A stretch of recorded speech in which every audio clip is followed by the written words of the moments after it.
Como que podemos iniciar falando sobre esse tema, assim, uma abordagem geral porque é um tema que pode ser trazido para a atualidade. Como é que a gente pode abordar isso hoje? Bom, alguns aspectos ligados às curas de Jesus são importantes de nós observarmos. Como se operava, qual era o contexto, né, dos participantes, da história, para que a gente possa entender o porquê e o como dessas curas. Mas também é importante nós trazermos sempre para o cotidiano, para que fique até mais de maneira interessante, mais interessante ainda para o nosso ouvinte, porque quando nós falamos em cotidiano e utilizamos a doutrina espírita para falar do cotidiano, sempre fica mais gostoso de ouvir, porque nós estamos vivendo isso. Então, por que cada vez mais nós estamos tomando remédios para dor de cabeça, para a própria depressão, síndrome do pânico e tantas outras patologias que a gente utiliza remédios, até mesmo para dormir, às vezes. Por que a gente acaba ficando dependente? Uma coisa que é tão natural, Uma né? coisa que é natural, você acorda, dorme, trabalha, se movimenta, enfim, descansa. Isso são coisas análogas ao ser, ao homem. Então, por que estamos saindo cada vez mais do que a gente entende como o saudável, o correto, utilizando-se desses medicamentos para voltar a ter um equilíbrio que nós deveríamos ter? E já que estamos falando sobre curas, né, uma introdução sobre as curas de Jesus, mas falando especificamente nesse momento sobre curas no quadro saúde e espiritismo, e pegando o gancho desse teu questionamento que vai ser abordado, porque que cada vez tomamos mais remédios, é que algumas pessoas às vezes não prestam atenção porque isso fica tão natural no seu dia a dia que não percebem. É que há umas décadas atrás os únicos medicamentos eram aspirina e AS infantil. Eram os únicos medicamentos para qualquer coisa, dipirona no máximo, né? A dipirona foi mais moderna, né? Paracetamol, enfim, eram os medicamentos para tudo. Eu estou com dor de cabeça, toma aspirina. Eu estou com dor no estômago, toma aspirina. Eu estou com dor no dedão do pé, toma aspirina. E passava, aí é que tá, e passava. Isso já era uma medida adotada para, né, um efeito mais medicinal mesmo, porque na maioria dos casos um chazinho curava. As ervas que os antigos, né, entre aspas, utilizavam, e que pelo menos a minha avó utilizava tudo quanto é chazinho. Eu tinha qualquer coisa, ela dava um chazinho e passava, e fazia ainda uma reza, né, a tal da benzedura, aquela coisa feita com amor. A gente pode falar um pouquinho sobre esse tipo de coisa também ao longo do programa, né? E o porquê que esse tipo de recurso material, que a gente pode até entender de forma simplificada, um chá, um AS, aqueles remédios mais, que digamos assim, muda um pouquinho da farinha, por que esses remédios, por que esses recursos, eles funcionam? Isso tudo está agregado no tema. Então é interessante o tema de hoje, porque realmente ele vai se encontrar com a nossa vida em todos os momentos. Por exemplo, uma estatística que nós temos hoje é que o Brasil ele é um dos maiores consumidores de antidepressivos. Por que isso ocorre? Por que as pessoas estão tão depressivas? O que está levando as pessoas a terem a depressão? Posso te fazer uma pergunta, pegando... Quem é que deprime? É o corpo ou o espírito? É o espírito.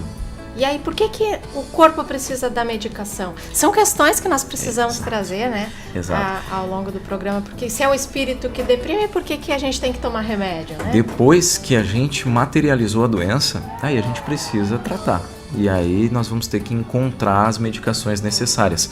Mas apenas tratando o corpo, talvez a gente não consiga ainda, se nós não fizermos nada a respeito, curarmos o que foi a causa dessa depressão. E é aí que a gente tem que ter atenção.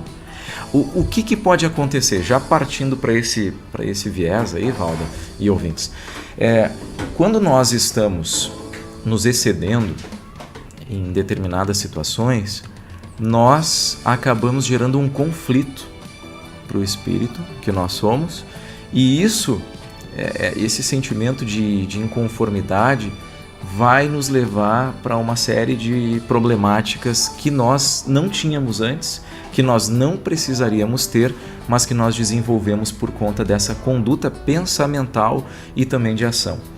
Então vejamos, na Grécia Antiga, conta-se que no oráculo de Delfos, os sábios trouxeram em determinado momento uma frase que é conhecidíssima e até se faz referência a Sócrates quando se fala dessa frase, mas ela é mais antiga, deste tempo do oráculo de Delfos, que é: conhece-te a ti mesmo.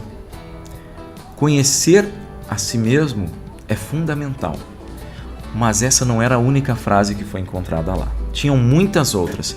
E uma outra frase em específico chama a atenção, que diz o seguinte: nada em excesso. O que mais nós fazemos no dia de hoje, nos dias de hoje, século XXI, é nos excedermos. Em tudo, na irritação, no estresse, no excesso de trabalho, né? Estamos nos excedendo no trabalho, isso vai gerar uma série de complicações, no excesso de pensamentos que não são bons, agradáveis para nós, porque quando nós nos descuidamos da área do pensamento, essa é uma porta aberta a uma série de problemáticas existentes, não só no mundo visível como no mundo invisível. Nós sabemos, através das obras basilares da doutrina, que assim como existem os encarnados, nós que estamos sob um corpo, nascemos sob as estatísticas humanas, num hospital ou em casa, os vivos, enfim. Existem também aqueles que estiveram vivos em algum momento e que desencarnaram, né? Porque os espíritos desencarnados nada mais são do que as almas dos espíritos que já morreram, que viveram aqui, dos homens que viveram aqui. Então, a partir do momento em que nós começamos a pensar de maneira equivocada, acabamos nos ocupando com conteúdos e o planeta está cheio, as prateleiras estão cheias a nos oferecer esse tipo de conteúdos que não são bons, não são agradáveis ao nosso equilíbrio, acabamos afinizando com estes espíritos que também pensam dessa forma ou até mesmo que visam o nosso mal por conta do seu adiantamento ainda ser bastante retrógrado, ou seja, em comparação a outros espíritos mais avançados. Lembrando sempre que... E nós mesmos, diante das possibilidades que nós sempre tivemos de crescer, né? E às vezes não avançamos. Exato, exatamente. Então, ou avançamos muito pouco também. São espíritos que estão aí e nós não podemos desconsiderar, ignorar a existência deles. E quando nós nos envolvemos com essas situações, acabamos acrescentando a nós aquilo que nós conhecemos na doutrina espírita por obsessão, né? E essa questão espiritual também influi bastante na mente aflita, né? Falou sobre o acrescentar a obsessão. O que viria a ser a obsessão? A obsessão nada mais é que a influência de um espírito sobre outro. A obsessão é sempre a influência negativa de um espírito sobre outro. No caso, nós, espíritos encarnados, recebendo a influência de espíritos desencarnados, mas isso ocorre também com variáveis diferentes, de encarnado para encarnado, de desencarnado para desencarnado, de encarnado para desencarnado. Então, isso tudo é através do pensamento. Através do pensamento e também das nossas ações, porque se nós nos comprazemos com vícios, com atitudes de briga, nós vamos trazer para perto de nós espíritos que gostam disso e que vão afinizar bastante com o nosso jeito de ser. Então essa mente aflita que nós buscamos através dos excessos, ela vai gerar as doenças. Porque tudo começa, como tu disse no início, tudo começa pelo espírito.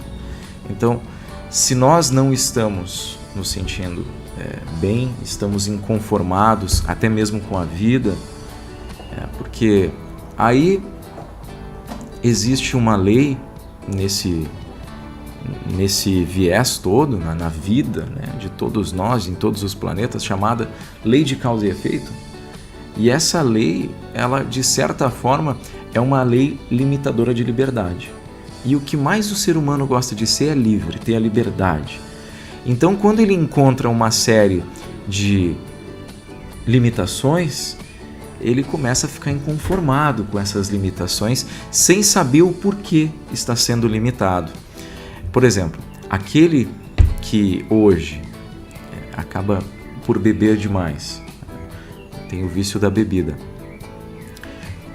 Sabemos, através das obras da doutrina espírita, algumas obras de romances também, ou seja, histórias de espíritos benfeitores que nos trazem a realidade do mundo espiritual, que quando nós voltamos numa próxima encarnação, voltamos com algumas predisposições a partir daquilo que nós fizemos em encarnações anteriores, para que nós possamos crescer com essas limitações.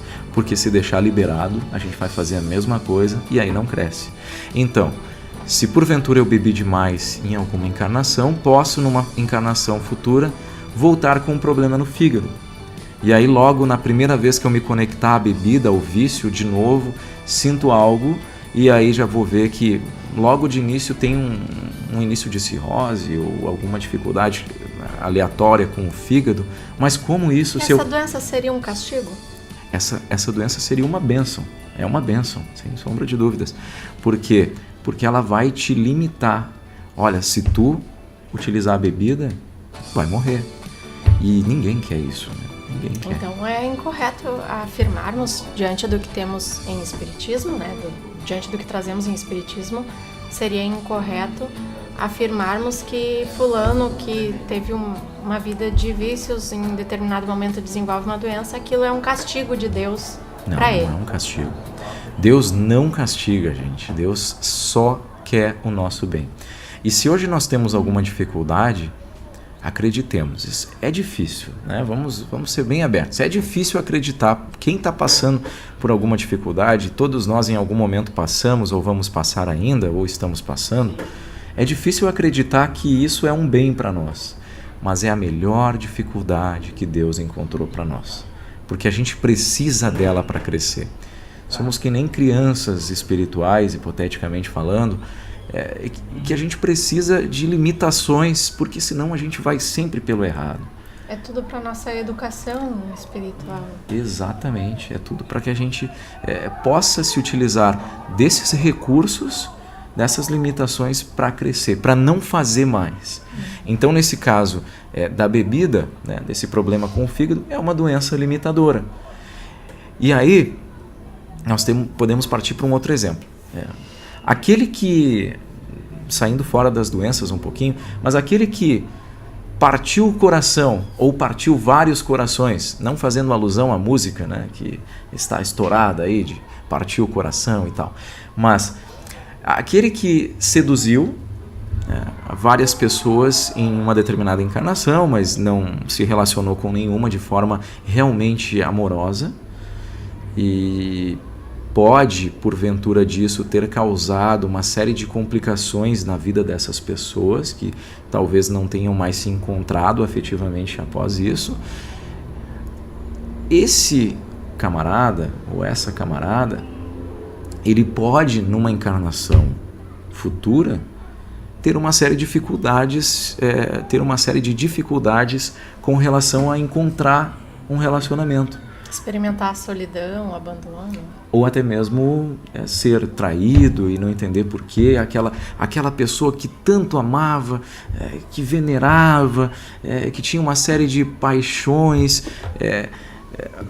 Obviamente, as paixões são materiais, mas a pessoa entendia que aquela pessoa era tudo para ela e recebeu a traição. Esse tipo de situação pode ocorrer também por conta desse nosso comportamento equivocado. Então, a lei de causa e efeito, ela existe e a gente volta a falar dela. Obrigada, Diogo. Bem, nós falávamos sobre lei de causa e efeito no final do bloco anterior. Podemos continuar? Claro, Valda. É que é importante a gente falar sobre ela para entender o que nos rege e o que nos leva às nossas próprias doenças, né? Para depois nós realmente, de fato, chegarmos nas curas de Jesus, que é o tema central do trabalho de hoje. Então, nós falávamos sobre a questão do vivente, né? Utilizando essa expressão gauchesca, que bebeu demais e numa próxima encarnação pode, porventura, ter problemas no fígado, doença limitadora. Né? Porque às senão vezes na mesma faria de encarnação, novo. Né? Às vezes na própria encarnação, exatamente. E que muitos dizem assim, fulano bebeu, fumou a vida inteira, nunca teve nada, então por que eu não vou? Causa e efeito, nós plantamos isso. Na próxima existência, quando tiver a oportunidade, aquilo lesa o perispírito, né? Lesa o perispírito. O que é o perispírito? O perispírito é o corpo que ele é semimaterial e faz a ligação entre o espírito e o corpo físico. Quando nós, para a gente ser o mais simples possível, quando alguém que tem a faculdade mediúnica da vidência, né, enxerga e diz que viu um espírito, na verdade ela viu o perispírito, porque o espírito é uma energia e o perispírito dá forma a essa energia. Então, falamos também do exemplo de alguém que seduziu muitas pessoas, né, acabou porventura destruindo a vida dessas pessoas, não assumindo nada, e numa próxima encarnação pode ter sofrido com essa questão de não conseguir ninguém, a própria solidão, enfim, uma série de situações que podem ocorrer, a traição por aquele amor que ele queria para toda a vida, mas não pôde ter. Tudo isso vai criar um conflito. Por quê? Porque nós, enquanto almas em resgate, nós queremos liberdade, mas aí encontramos limites em nossa vida. A gente quer liberdade. E aí, quem está solteiro quer um amor. Né? Quem, porventura, tem pouco dinheiro, quer muito dinheiro. E aí todas as restrições que a lei de causa e efeito nos impõe ao encarnado, vão gerar esse tipo de inconformidade. E essa inconformidade vai gerar uma falta de fé em Deus. Né? Por quê? Porque eu pedi para Deus um amor e não fui correspondido. Porque eu pedi para Deus para ganhar na Mega Sena e não ganhei. Porque eu pedi para ter mais dinheiro e meu patrão não me paga mais, ou enfim. E aí, o que eu vou fazer? Enquanto ser humano que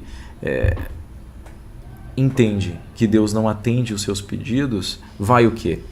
Vai pensar que ele não está no comando, ou que ele não existe, ou que ele não gosta dele, e aí vai tentar assumir as rédeas da própria vida. Ótimo. Quando nós assumimos as rédeas em prol do nosso melhoramento, em prol de melhorarmos as dificuldades, ótimo. Essa é a parte que nos cabe. Agora, tem certas situações que cabe a Deus resolver. Então, quando a gente quer assumir a parte que é de Deus, nós acabamos aumentando a carga sobre os nossos ombros. E isso pode gerar, sem sombra de dúvidas, doenças. Até porque falta-nos bom senso, falta-nos maturidade espiritual para resolver muitas questões que às vezes a gente não acha que eu vou ser o dono da minha vida agora, eu que vou decidir, porque Deus não me atende, se Deus nem sei se existe, né? Fiz Jesus, fala Jesus. Jesus foi um bobo que fazia bondade, curava e todo mundo xingava e ele passou despercebido e ainda morreu na cruz. Muitos dizem isso. Muitos se sustentam nisso, né? Para continuar fazendo aquilo que acham certo, que é viver na materialidade de forma que negamos totalmente a existência da parte espiritual, que é imprescindível para que a gente cresça, mas a gente respeita, é um momento de cada um. Por isso que é importante nós falarmos sobre isso. Quando nós assumimos essa carga extra, estamos nos excedendo, estamos fazendo algo em excesso. Porque nós não estamos deixando a parte que cabe a Deus para Ele, nós queremos assumir tudo e aí vai gerar um estresse, algo que realmente vão chegar as doenças. Não tenhamos dúvida disso. Até porque é provado pela ciência que em todos os dias, em todos os momentos, nesse momento em que nós estamos aqui, em que o ouvinte está prestando atenção no programa, o nosso corpo está renovando células. É um processo constante de renovação. E a forma com que nós estamos nos sentindo interfere abruptamente nesse processo delicado de renovação de células. Então, se nós estamos com as emoções desequilibradas, se nós estamos com esse sentimento de inconformidade, de negação da existência de Deus, procurando assumir toda a vida em todos os aspectos, resolvendo tudo com as próprias mãos, com unhas e dentes, isso pode, sem sombra de dúvidas, carregar o corpo em excesso com emoções desequilibradas, e aí aquela história que nós abordamos no início. Quando passa para o físico, tudo o que o espírito sente, todas essas inconformidades, quando passa para o físico, e elas passam, acabamos de falar que o processo de renovação de células é constante, e a forma como nós estamos, como nós espíritos, aqui, a individualidade, estamos no sentido, interfere nesse processo, aí em algum momento vai passar para o físico e as doenças chegam. Então, se a mente não está feliz, provavelmente estamos doentes. E como é que funciona a questão da nossa fé? Para que nós tenhamos fé, existe assim um mecanismo de orientação de fé? Aí justamente, para que a gente possa novamente entregar a parte que cabe a Deus para Ele, é necessário termos o que tu acabou de falar, a fé. Precisamos ter fé. Como é que é essa fé? Qual é a orientação que... No capítulo 19 do Evangelho segundo o Espiritismo, nas instruções dos Espíritos, um Espírito protetor nos traz uma definição de fé que é sensacional. E é importante, antes de nós trazermos aqui as palavras do benfeitor, que nós esvaziemos a mente de qualquer preconceito, de qualquer atavismo religioso, para realmente entender o que quis dizer o benfeitor. Porque é uma nova visão sobre as curas, o que diz aqui o benfeitor.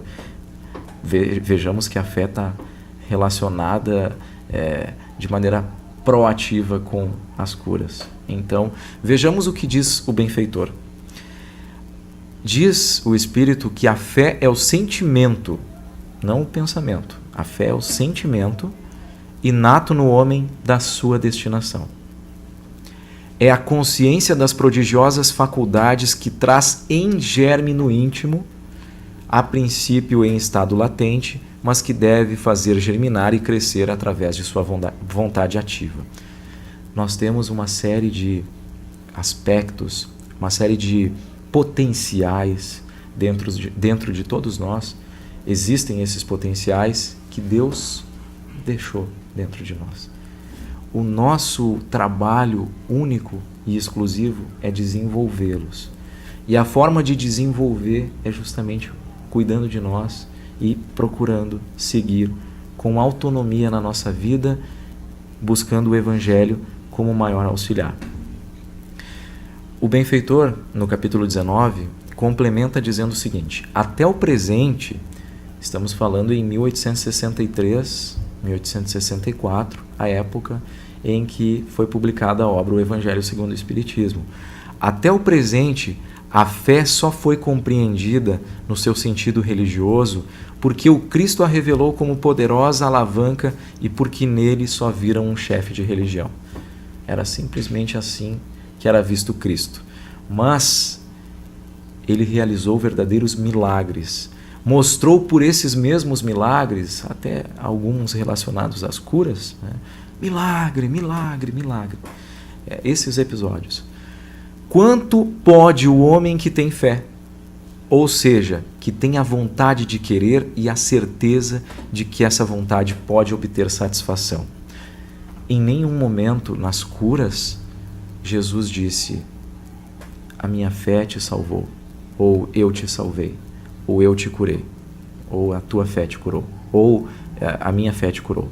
Ele falou simplesmente em todos os episódios: a tua fé te curou, a tua fé te salvou. Então, vejamos o que disse o benfeitor: vontade de querer e a certeza que essa vontade pode obter satisfação. Essa certeza a gente encontra justamente com o conhecimento que a doutrina espírita nos oferece, que veio restabelecer a verdadeira linha que deve seguir a religião em si, porque em algum momento ela se perdeu com egoísmos e orgulhos dos líderes e das pessoas envolvidas e que tinham o poder para extirpar algumas partes importantes que Jesus realmente disse na época em que esteve encarnado e que se perderam e que fizeram muita falta. O Espiritismo veio restabelecer esses pontos importantes que se perderam. Então Jesus nos deixa claro que nós podemos nos curar. Nós temos esses potenciais. Os apóstolos mesmos, como diz o benfeitor, com o seu exemplo também não fizeram milagres. Ou seja, qualquer um de nós pode fazer. E o benfeitor ainda diz: ora, o que eram esses milagres senão efeitos naturais de uma causa desconhecida dos homens de então, mas hoje em grande parte explicada e que será completamente compreendida pelo estudo do Espiritismo e do magnetismo. Então, não tem mais nada que está escondido, não tem mais nada que está obscuro. A luz já se fez e o Espiritismo nos diz que, ainda em cima desse capítulo 19, nas palavras do benfeitor, a fé é humana e divina. A fé é humana e divina. Vejamos a nossa parte, a nossa responsabilidade, o nosso compromisso.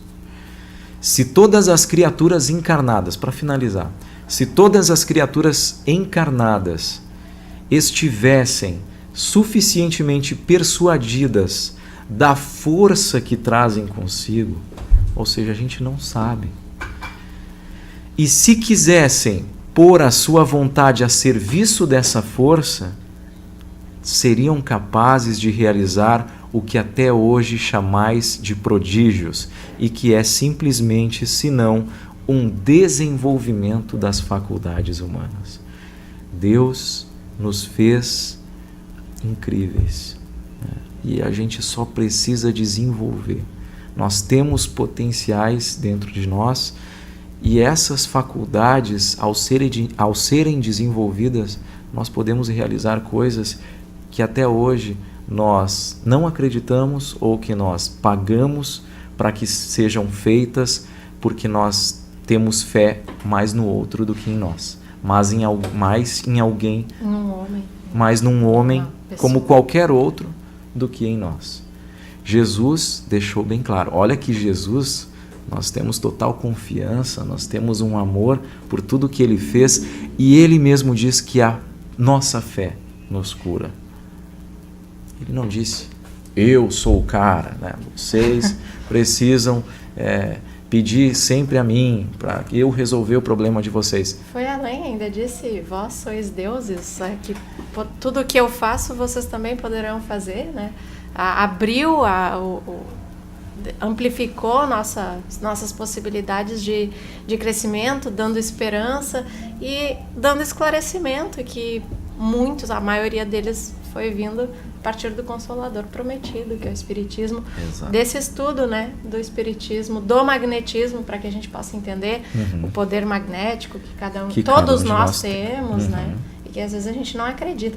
Na Associação Espírita Caridade a gente costuma dizer que a fé vai além da confiança, da vontade de querer, que é o saber. É o saber. Eu sei que é assim, eu alcancei um nível de fé, eu sei que é. Isso é a minha fé, né? A gente tem esse hábito de dizer lá, o departamento doutrinário nos fala constantemente isso e que para nós vem muito a calhar quando pensamos nas dificuldades da vida diária. Ah, mas tal coisa, poxa, eu tenho fé e as coisas não estão se resolvendo. Eu tenho fé e não. tem uma esperança. É diferente de diferente. ter a legítima fé, né? Para estar justificando, julgando aquele não recebimento da bênção, né?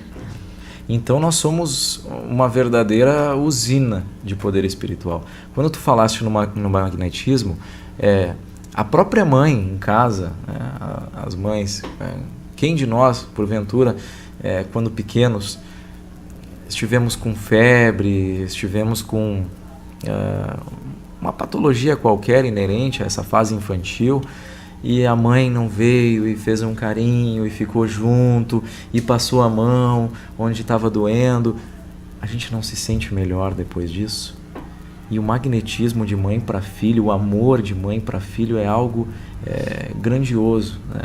Então, talvez seja uma das portas mais puras de transmissão dessa energia positiva através do magnetismo de todos nós. Eu posso fazer um parêntese e trazer um exemplo que nós conhecemos? Com certeza. E que é um exemplo comum demais nas famílias terrenas.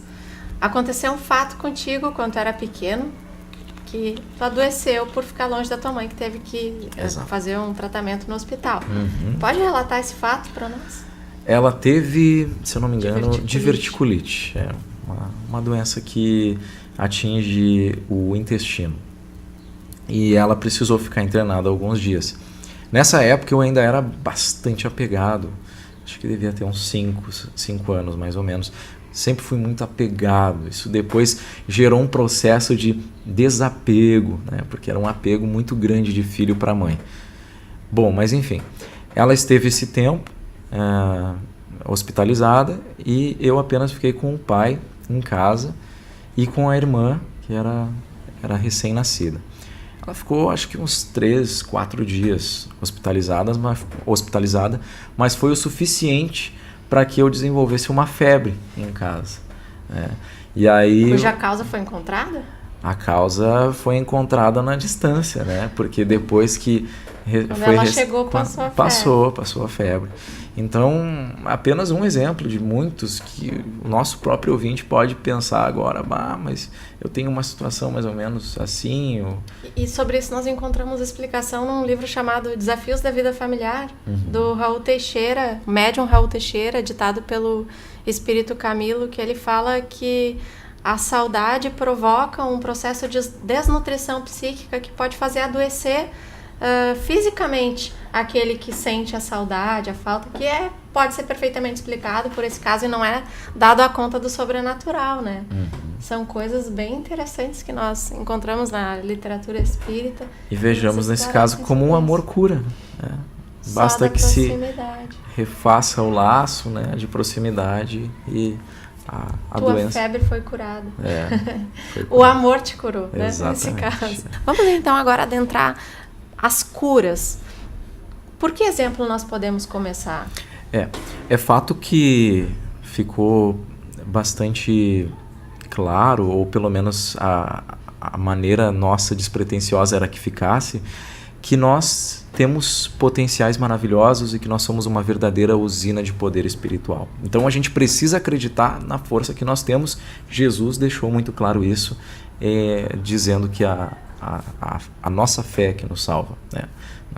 Então, temos um pequeno exemplo para contribuir aqui, que aconteceu com o médium Chico Xavier, conhecidíssimo, prestou um trabalho laborioso, maravilhoso, para todos nós nos beneficiarmos com todo o conhecimento que veio através dessas obras e do seu esforço e do seu exemplo com relação à caridade. Em determinado momento, ele recebeu a visita, né, lá na Casa da Prece, de uma moça bastante pobre, né? Ela tinha bastante dificuldades financeiras.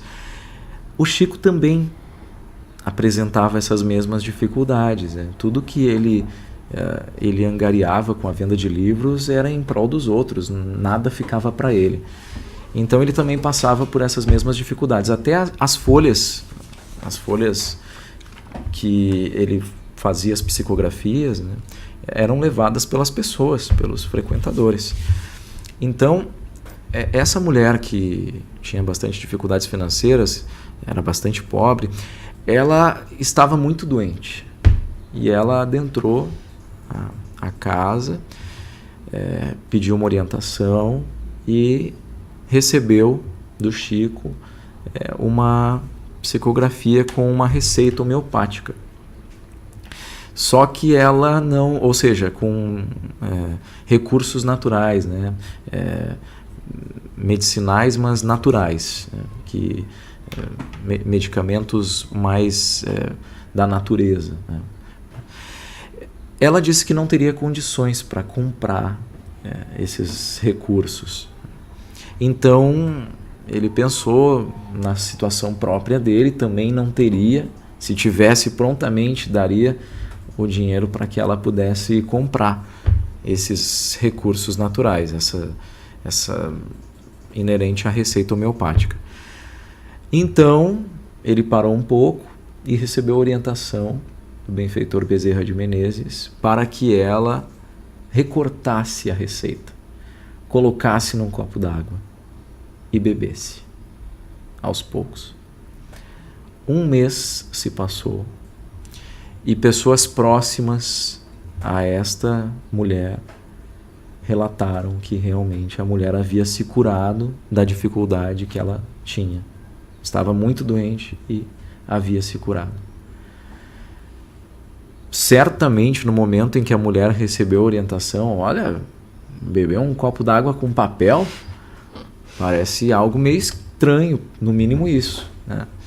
Mas ela, talvez por achar que fosse o último recurso, ou talvez o único que pudesse auxiliar, depositou toda a fé naquela atitude. Ela impôs todo o cabedal de sentimentos positivos naquela ação e tomou.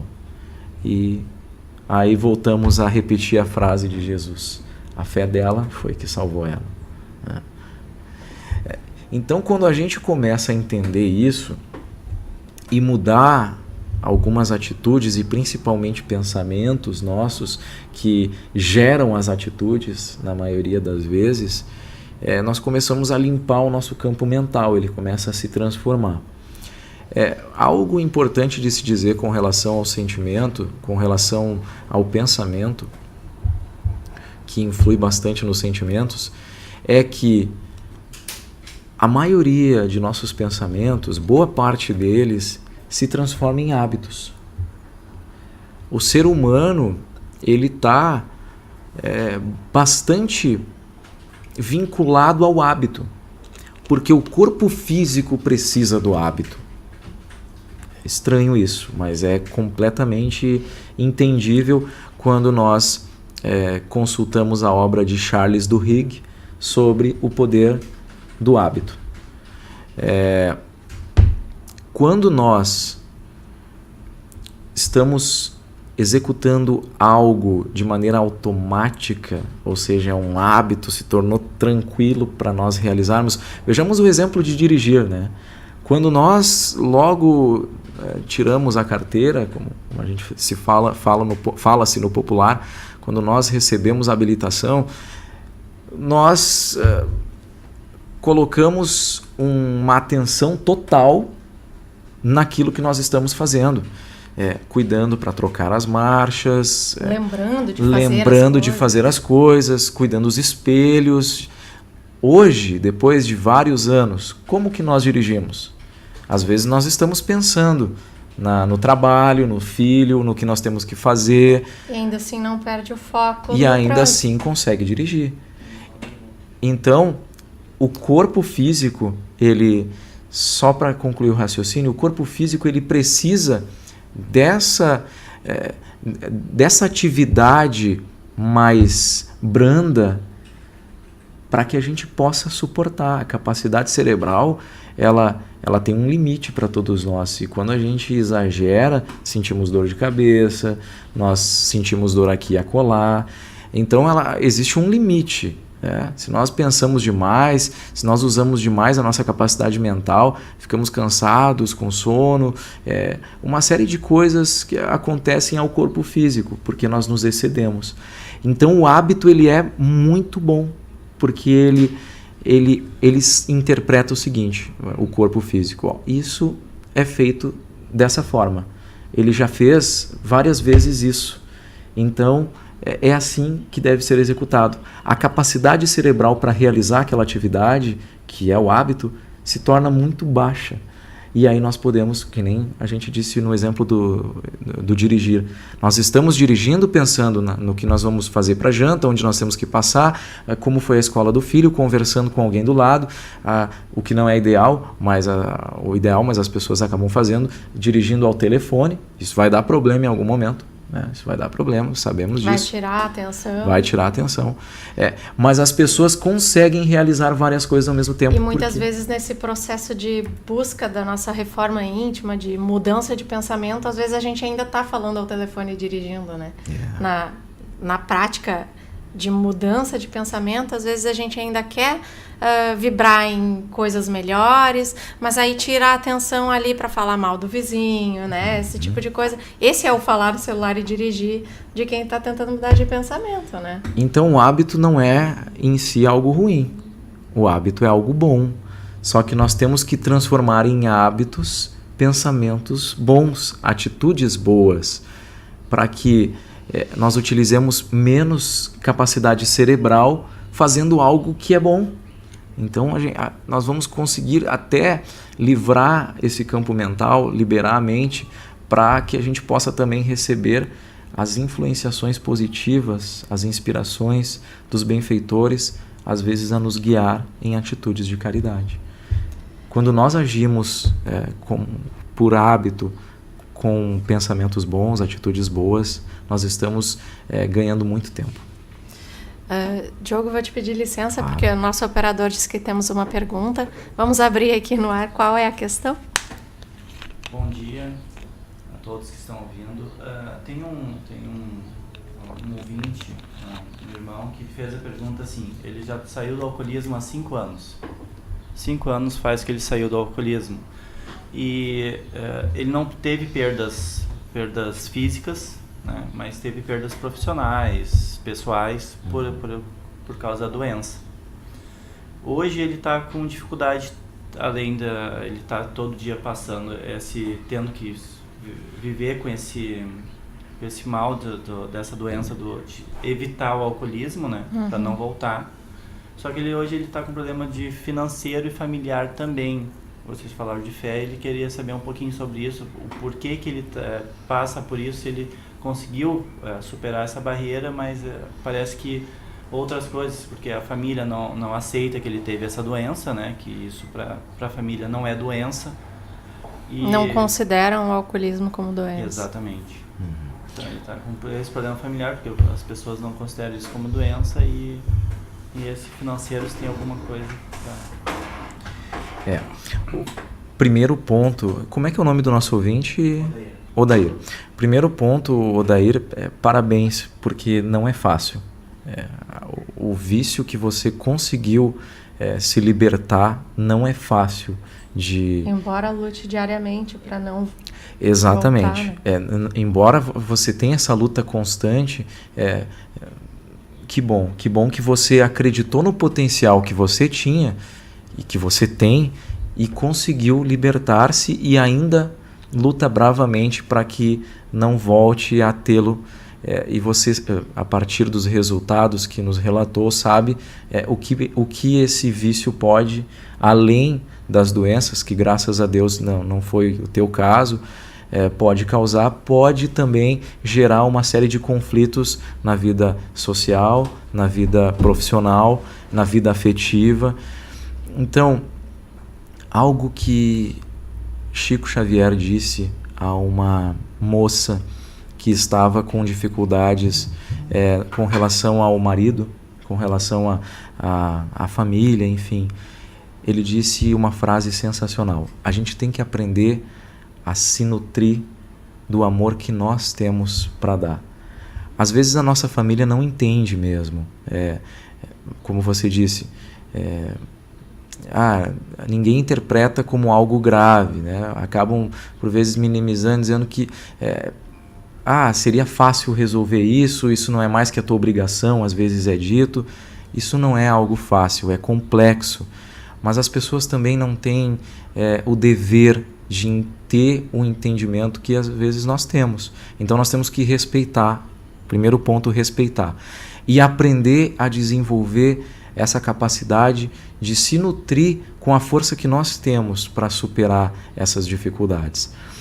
No caso de até hoje não conseguir ainda superar alguns obstáculos, alguns resultados que o vício trouxe, como a questão de dificuldade no trabalho, de conseguir um novo emprego, isso nada é impossível para quem tem fé.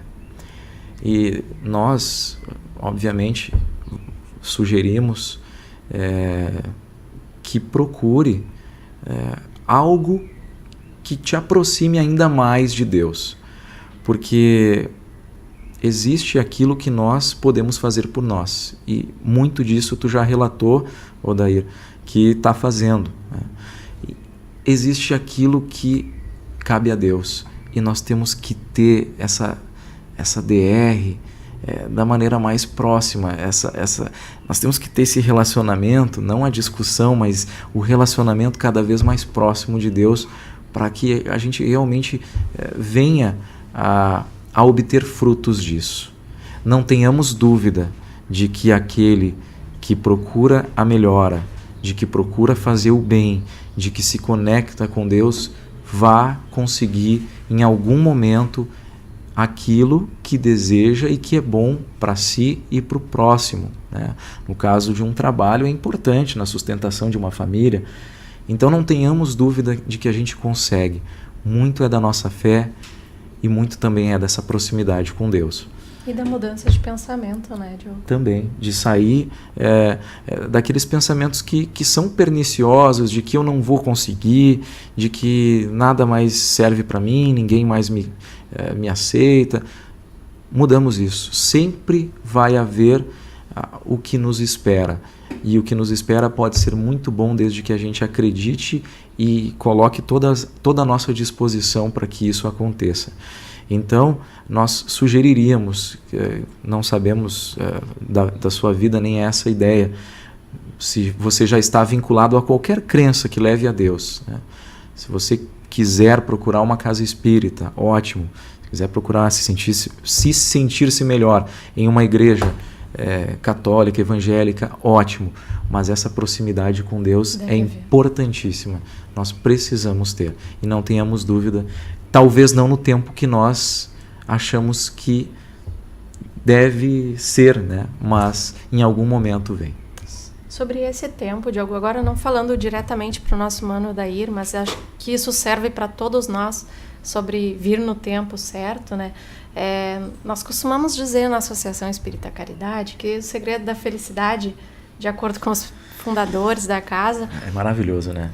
Maravilhoso. É contentar-se com o que se tem. Uhum. E a partir de entender que aquilo que nós temos hoje, materialmente falando, e de família, enfim, tudo que nós temos ao nosso redor, quando nós entendemos que aquilo é importante para nós, que aquela pequena parcela que nós entendemos por vezes ser pequena parcela, é muito ainda de tudo que nós poderíamos não ter, por exemplo.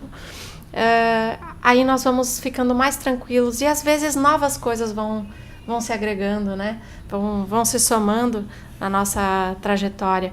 A mágoa também nos afasta de alcançarmos aquilo que nós desejamos. Às vezes nós nutrimos sentimentos ruins em relação a uma situação que aconteceu. Às vezes nós não nos perdoamos e isso gera um transtorno espiritual muito grande. A falta de perdão, o auto-perdão, né?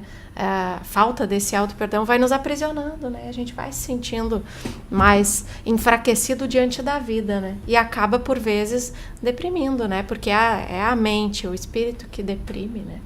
E quanto a essa frase dos fundadores, que particularmente eu também acho maravilhosa, ela não chega a ser, e eles mesmos nos dizem isso, ela não chega a ser uma alusão a nós não buscarmos algo melhor para nós, né? Daqui a pouco algo melhor no sentido de moradia, de transporte, enfim. Mas se nós nos aficionarmos em sempre ter mais e mais, nós viramos escravos de nós mesmos, do dinheiro, do mundo material, e aí a gente acaba esquecendo de contentar-se com aquilo que a gente tem, de principalmente agradecer aquilo que nós já temos, a nossa família, o nosso cantinho para morar, onde quer que seja, o nosso abrigo, o nosso consolo, através de palavras de amigos, através de palavras que nós lemos nos livros. Nós esquecemos de agradecer, nós desaproximamos da divindade e aí estamos novamente gerando problemáticas que não precisariam existir. Diogo, vamos às curas de Jesus? Vamos então às curas de Jesus, que é o nosso tema. Nós trouxemos um episódio aqui, que é a cura da mulher que perdia muito sangue, o que nós entendemos por hemorragia. Dita como uma mulher hemorroíça, hemorrágica também. Isso. E isso nós encontramos no Evangelho de Mateus, capítulo 5, versículos de 25 a 34. Vamos rapidamente fazer a leitura para que fique mais fiel às observações do evangelista. Então, uma mulher que havia 12 anos sofrido de uma hemorragia, 12 anos, que sofrera muito nas mãos dos médicos e que, tendo gasto todos os seus haveres, nenhum alívio conseguira. Como ouvisse falar de Jesus, veio com a multidão atrás dele e lhe tocou as vestes, porquanto dizia: se eu conseguir ao menos lhe tocar nas vestes, ficarei curada.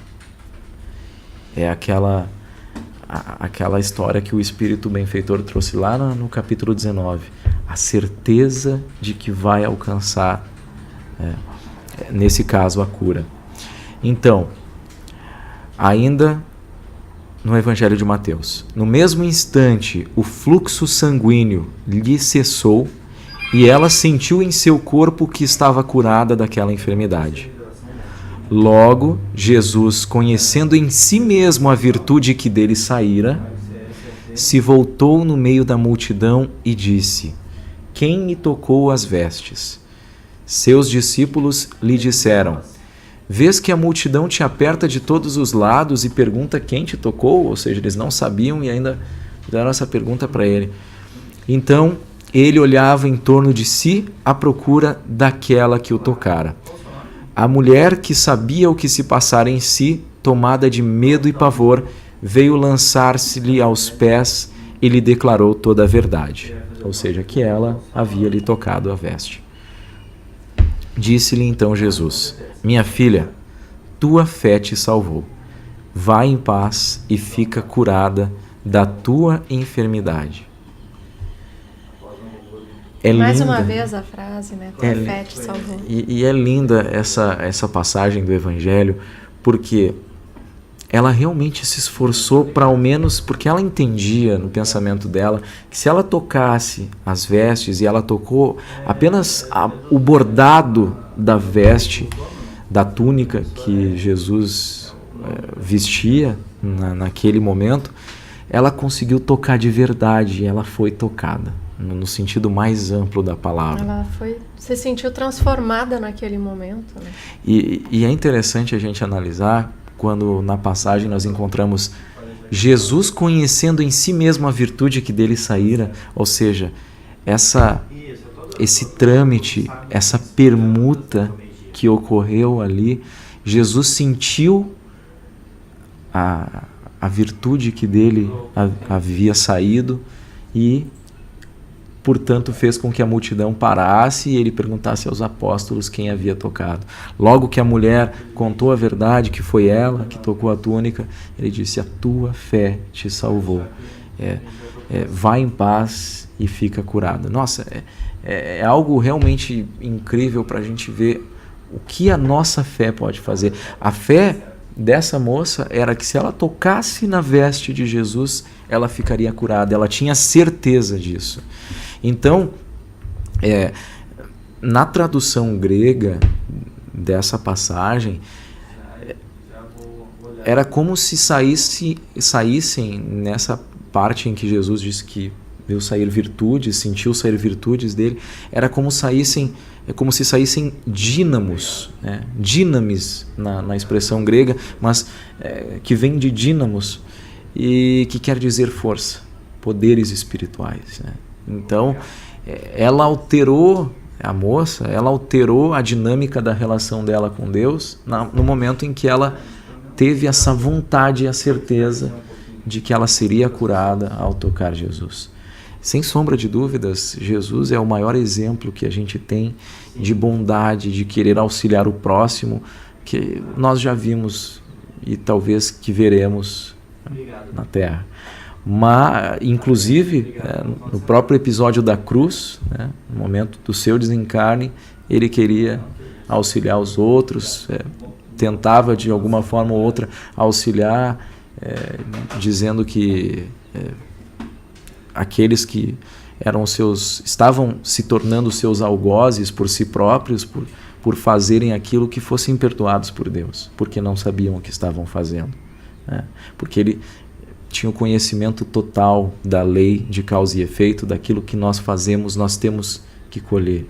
Então ele sabia o que aqueles próprios espíritos estavam provocando para si e pediu da forma mais sincera que eles fossem perdoados. Então, nesse caso, como Jesus não tocou a mulher, então não podemos dizer que foi uma cura magnética, não foi o magnetismo de Jesus que proporcionou a cura, foi aliada à fé dela, apenas o poder curador que Jesus tinha, era um médium curador. Exato. Tanto é que nós temos, após a interpretação da tradução grega, a noção dessa força, desses poderes espirituais que saíram de Jesus.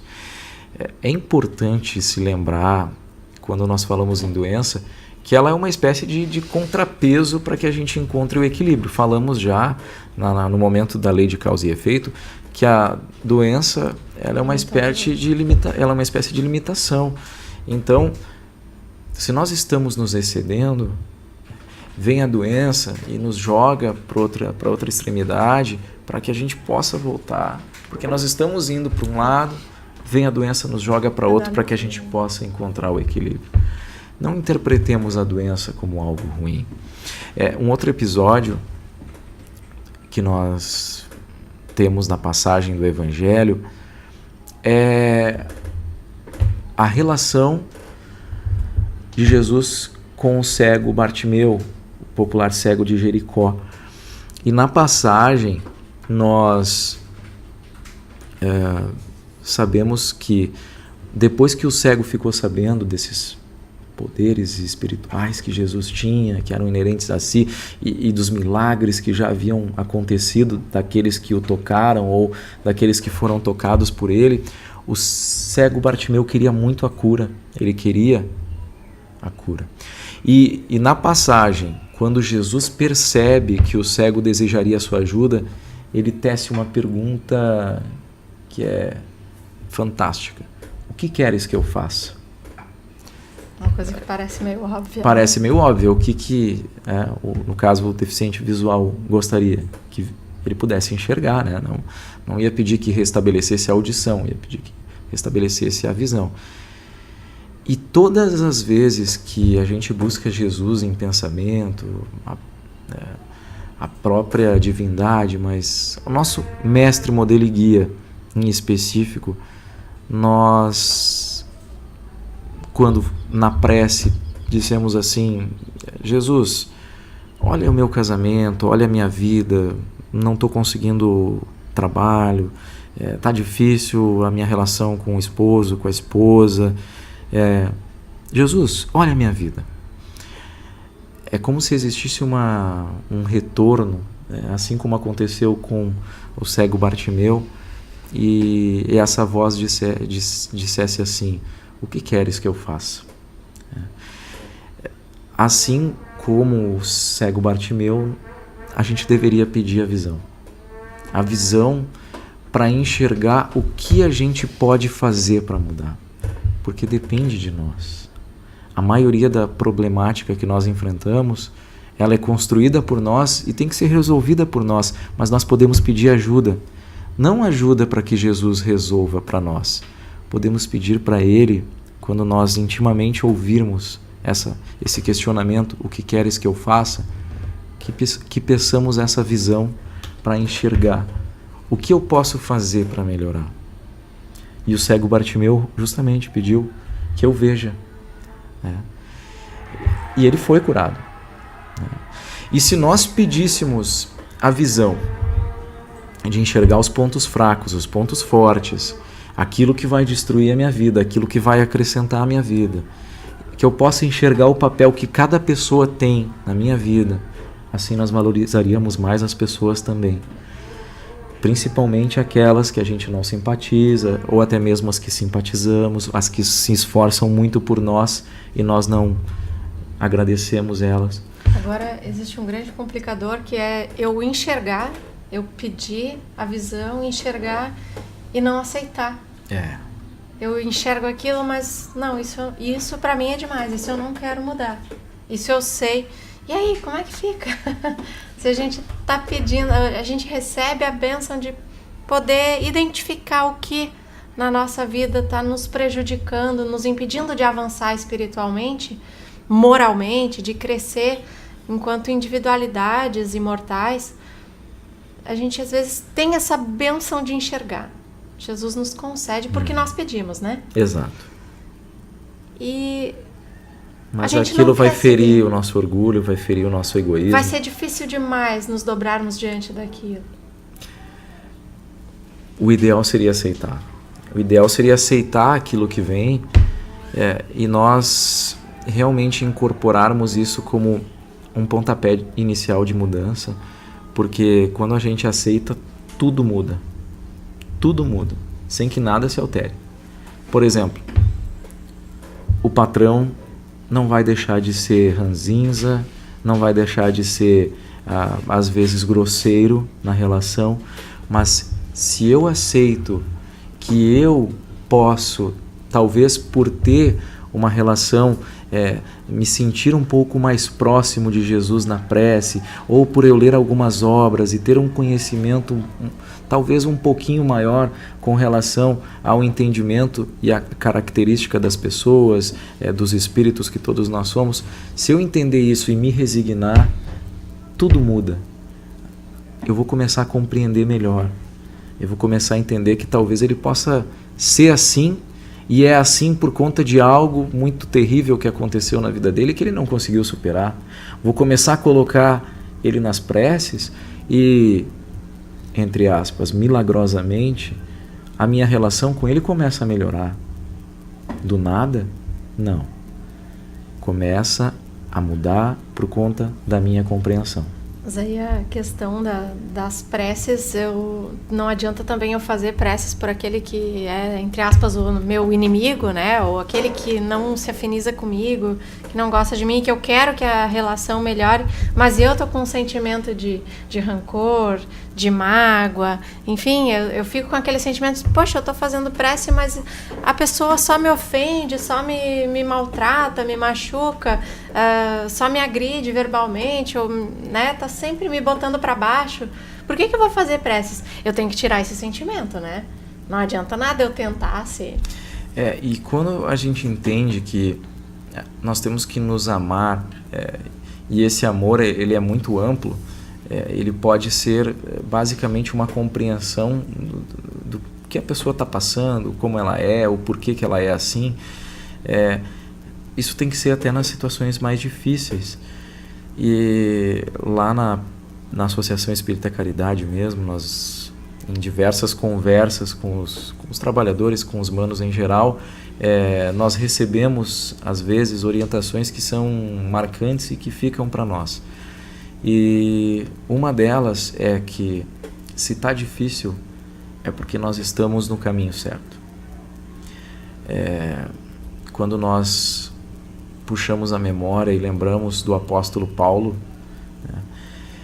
no momento em que Saulo de Tarso realizava atrocidades por conta do seu egoísmo, do seu orgulho exacerbado, com relação àqueles que contracenaram a época, e logo depois, quando chamado por Jesus, e resolve fazer essa troca de nome para realmente concretizar essa mudança, e aí passa a se chamar Paulo, o que ele faz dali para frente e o que ele sofre dali para frente é realmente de se pensar, nossa, o que sofreu Paulo.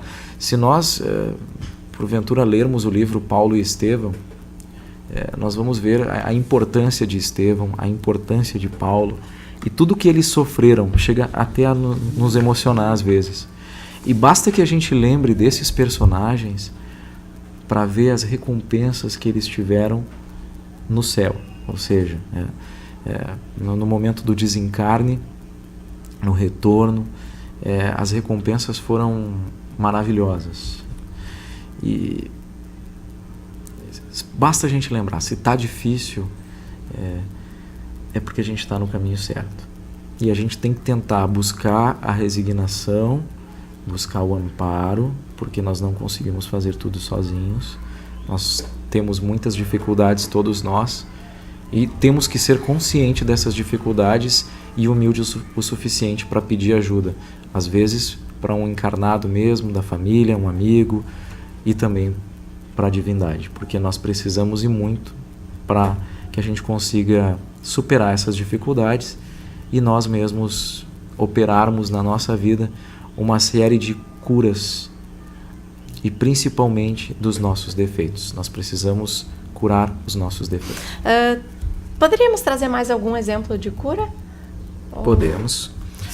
Tentando ser um pouquinho mais breve, que a gente já está... Nós temos um exemplo também bastante rápido da sogra de Pedro, de Simão Pedro, que em determinado momento, numa visita de Jesus à casa de Pedro, a sogra teve uma febre, uma febre bastante intensa.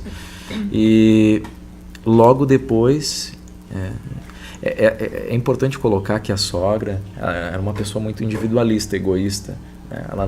Ela gostava de ser servida. Não fazendo uma analogia à questão do humor que nós temos com as sogras, né? Mas Pedro ficou até um pouco... ficou se sentindo um pouco incompreensivo quando a sogra foi curada, né? Ficou, enfim, mas ela tinha esse aspecto bastante individualista e Jesus ficou sabendo que ela estava acamada e foi lá vê-la. Chegando lá, a cura aconteceu e a sogra do Pedro se sentiu tão bem e tão agradecida, tão grata, que ela resolveu servir a todos. Então ela foi lá, terminou o jantar, serviu a mesa a todos e ali ficou tão disposta. Às vezes é necessário que a doença venha e que nós recebamos, com a graça de Deus, a cura, para que a gente possa ficar grato por isso e nessa gratidão mudar toda uma vida, mudar toda uma realidade para melhor. Como é de costume, antes de passar as palavras finais do nosso convidado, nós temos uma mensagem aqui que foi trazida pelo Espírito Charles, que é o benfeitor de um dos trabalhadores da Associação Espírita Caridade, e resolveu falar um pouquinho sobre as curas de Jesus para contribuir um pouco com o nosso programa. E nós vamos à leitura. As curas de Jesus. Eram cegos vendo, surdos ouvindo, paralíticos andando, leprosos sem chagas, endemoniados que recobravam a lucidez. Tantas curas que pareciam sobrenaturais não fosse a simplicidade do mestre Galileu, atribuindo-lhes os efeitos à fé dos que o procuravam. Estes mal podiam compreender como a própria fé seria capaz de curar-lhes. Não nos é possível descrever com acertado entendimento a grandiosidade daquele espírito, muito superior a nós em todos os sentidos, mas podemos observar o que a ciência humana já vem descobrindo e o que ainda chegará a reconhecer.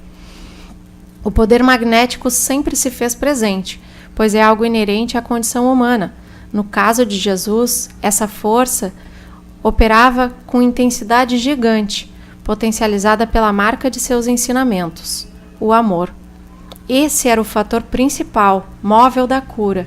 Através dessa energia, o mestre manipulava o fluido cósmico, matéria constituinte do perispírito imantado ao corpo físico, operando os ditos milagres de cura. Muitos dos beneficiados passavam a trilhar estrada luminosa após o contato curador de Jesus. Contudo, por que motivo muitos dos agraciados pelo Nazareno voltavam a apresentar as enfermidades tempos depois? Eis o fato principal que merece destaque: a permanência da cura. Quando nos propomos a mudança interior, ao crescimento moral, abandonando hábitos nocivos, desejosos de elevação espiritual, potencializamos os efeitos benéficos em nós, porque é a individualidade imortal a mola propulsora do próprio bem. Em contrapartida, desvalorizando o benefício recebido, insistindo na estagnação moral, ignorando as verdades espirituais e a necessidade da mudança na conduta, torna-se o espírito incapaz de atrair para si energias positivas, voltando a apresentar as enfermidades de outrora, que eram instrumentos valiosos para que a alma espiasse seu passado de crueldades. A ciência que trata dos fluidos, das vibrações, das emanações mentais, das afinidades, leva em consideração a premissa: os iguais se atraem e os opostos se repelem. Se queremos ser abençoados com a cura dos males morais que nos afligem e destroem, abandonemos as carapaças do ódio, do rancor, da injúria, da vingança e de todos os sentimentos inferiores que o Mestre nos mostrará o caminho a ser trilhado. A estrada mais fácil logo se apresenta cheia de buracos e bifurcações, fazendo com que nos percamos facilmente e muitas vezes nos atirando em abismos destruidores. Aquela que parece difícil, em pouco tempo enche-se de luzes a nos orientarem o destino. Disse Jesus: vós sois deuses, e faça brilhar a vossa luz. Quis contar-nos a novidade que permanece esquecida de que todos nós, quando amamos, tal qual o Cristo nos ama, podemos realizar todas as maravilhas espiritualizantes por Ele instituídas. Curemo-nos dos nossos medos, das nossas angústias, dos nossos deslizes morais, de tudo o que nos afasta da divina luz. Nós o podemos, basta que queiramos. Estejamos em paz, Espírito Charles. Bem, com essa mensagem nós vamos encerrar o programa. Ao nosso convidado, Diogo Carboneira, as palavras finais e o nosso agradecimento pela tua presença. Na verdade, é só um agradecimento também pela oportunidade de estar aqui e falar sobre algo que mudou para melhor a nossa vida e que a gente tem uma gratidão incrível por estarmos estudando-a e podendo elaborar também. Obrigada, Diogo, pela tua participação no programa de hoje.